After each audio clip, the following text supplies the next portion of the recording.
この人と結婚していいの？迷った時の判断ポイント。大好きな相手だけど、ふと、一緒に未来を歩けるのか、と立ち止まってしまうのは自然なこと。恋愛の熱量と結婚の現実は別物で、愛情だけでは乗り越えられない壁もある。例えば、金銭感覚のズレや価値観の違い、日常の小さなストレスは、結婚後にじわじわ重くのしかかる。だからこそ、今のときめきだけで決めるのは危険かも。この動画で、この人となら大丈夫、と思える判断基準が見つかれば、嬉しいです。安心感と沈黙の空気。結婚生活は、言葉よりも、空気に支えられる時間が圧倒的に多い。だから、相手と一緒にいて沈黙が苦痛にならないかは、非常に重要な判断ポイントになる。会話がないと不安になったり、無理に話題を探そうとする関係は、長い時間を共に過ごす結婚生活では疲れやすい。逆に、黙っていても心地よい空気が流れる関係は、信頼と安心感の土台ができている証拠。心理学的には、安全基地と呼ばれる感覚で、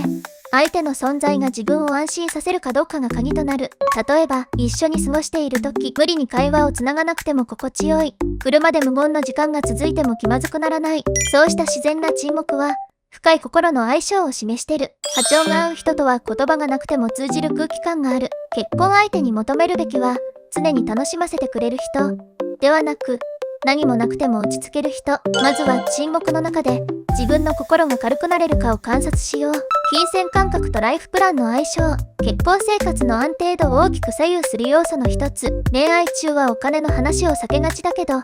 いざ一緒に暮らし始めると、どうしてそんなに浪費するの？もっと貯金してほしい。といった価値観のズレが不満となって積もったり、実際、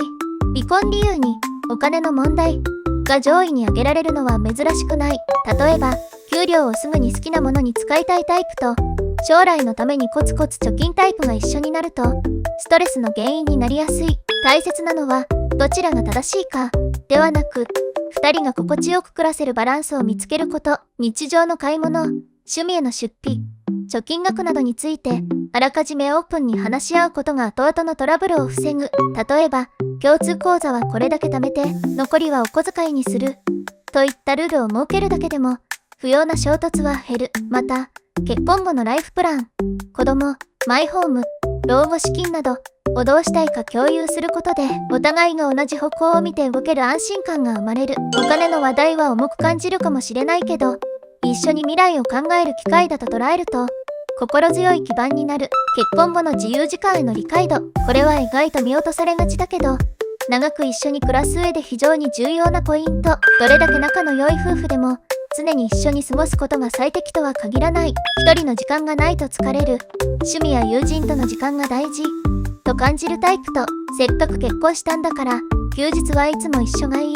と思うタイプでは、日常の過ごし方にすれ違いが生まれやすい。実際、結婚してから自分の時間がなくなったと感じる人の多くが、ストレスや不満を抱えている。これは、セルフケアの喪失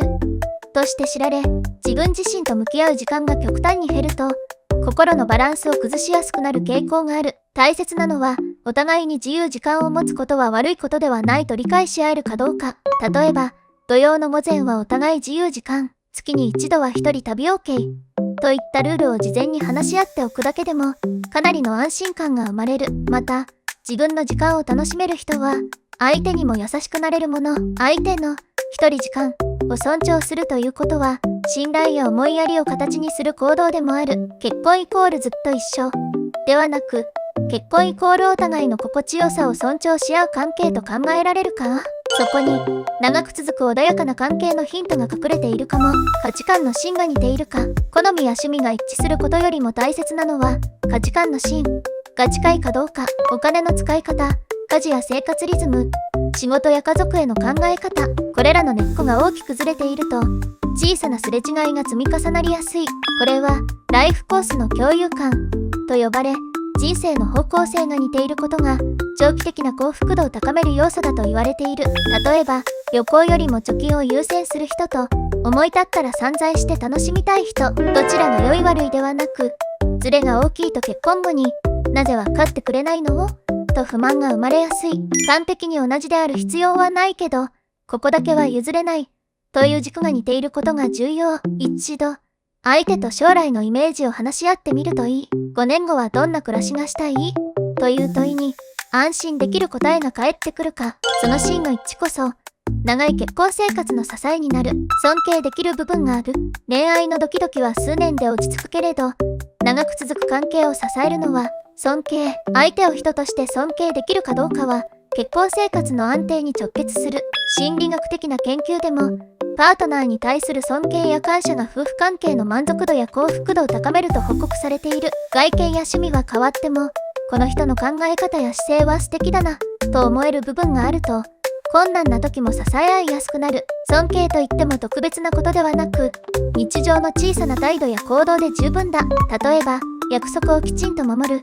誠実な仕事ぶり、人への思いやりが自然に出せる、など、あなたが素直に真似したいと思える部分があれば、それが関係の安定剤になる。逆に、なんでこんなこともできないのという見下す気持ちが強い相手とは、生活の中で不満や苛立ちが積み重なっちゃう。そこで、恋愛感情のフィルターを一度外して、この人となら人生を一緒に歩んで成長できるかを冷静に見極めよう。周囲に、この人はこういうところが素晴らしいんだよ、と誇れるポイントが一つでもあるなら、それは関係を長く続ける上での大きな強みになる。一緒に問題解決できる。結婚生活は、想像以上に大小様々な問題が発生する。家計のやりくり、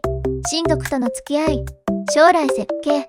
仕事の変化など、話し合わないと前に進めないことが山のようにある。その時、相手が感情的になりやすいタイプだったり、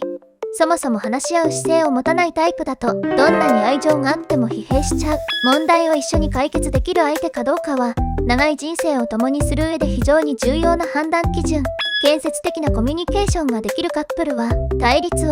勝ち負けではなく、より良い着地点を見つけるプロセス